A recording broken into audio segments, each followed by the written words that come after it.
I think we're very lucky.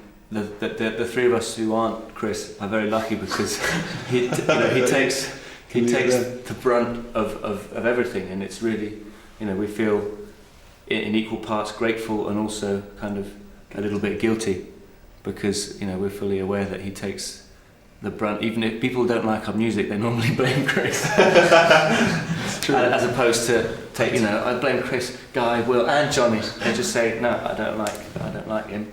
So it's just really unfair. It's no good. So I take the abuse in the street. Yeah, and it's horrible. But so I think we do feel protective as well. We don't want our friend to take all the flack. So equally, but it's hard because people often cotton on to one face, and it's normally the face of the singer who because that's again sadly the way it is. But I always think it's like if you stand and watch a train coming towards you, you see the front of the train, but then if you look closely, of course, there's a whole train behind it.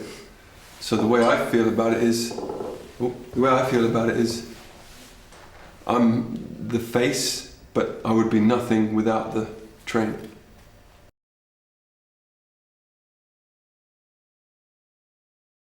Yes, I think the reason why our music lacked humour is because we don't have a sense of humour. We don't like to laugh, and we don't like jokes.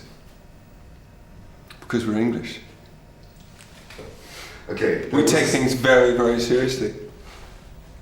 As you know, we take soccer very seriously. And that's all we think about. Also, it's very hard to write a good happy song. Much easier to write a good sad song for some reason.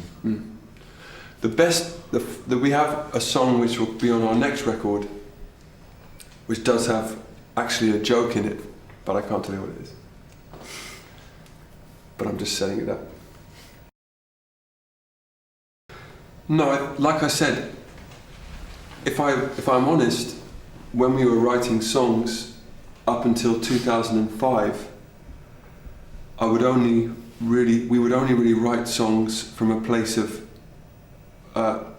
sadness or seriousness, partly out of fear, thinking, well, we can't try anything happy or funny or weird because people won't want that. But I think when the last album came out, we just felt like, okay, now we can try anything. So that really affected the lyrics and the type of chord sequences because we wanted to take some risks, and like Will said, it's quite risky to write a happy song. We have a song on this album called Strawberry Swing, which is very major. There's a lot of major keys on this album. And like you said, that's a bit braver to do, so it took a while to get that confidence. And also working with Brian Eno, he hates minor chords, doesn't he? That's one of the first things he said to us was, he hates most chords. I hate minor chords particularly.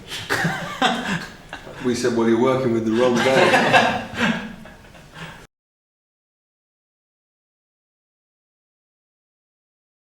Well, actually, we're shooting that video with Anton tomorrow, and it's an experiment, so it might not work.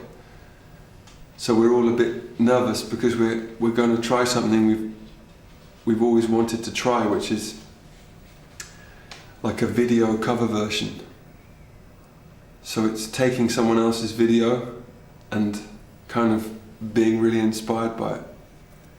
So it might not work. We'll see. Cut to our video that it doesn't work.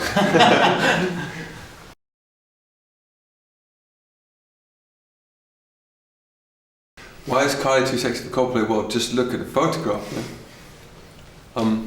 Are you referring to the song we've done together? We just haven't finished that yet. Believe me, when we finished it, we'll release it.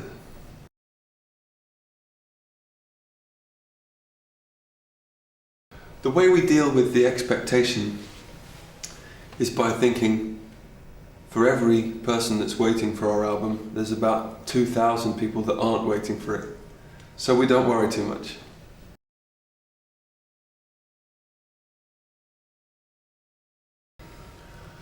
No, I don't think we ever get stuck creatively. Sometimes we go down the wrong avenue. And that's why we have to work with people who are more talented than us to steer us back to the right path.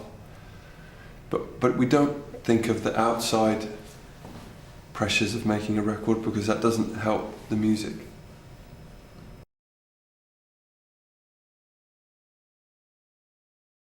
We're very much in this planning stages at the moment, but we've got a lot of new ideas that we're very excited about, and hopefully it will be, a brand new experience for, anyone that's seen any of our shows before.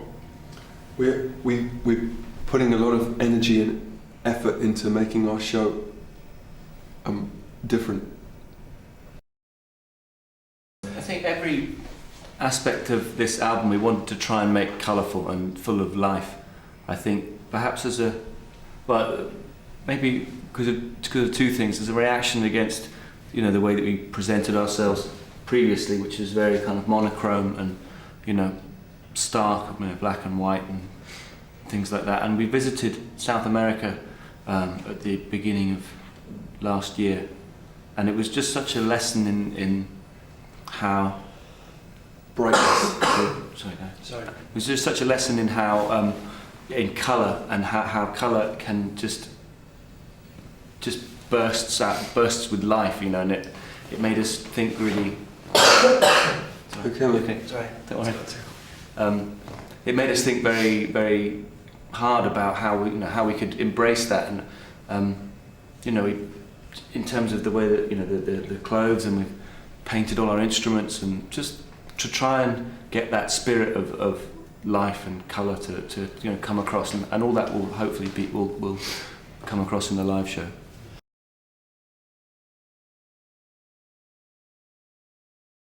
I think our new record takes a few listens to get used to.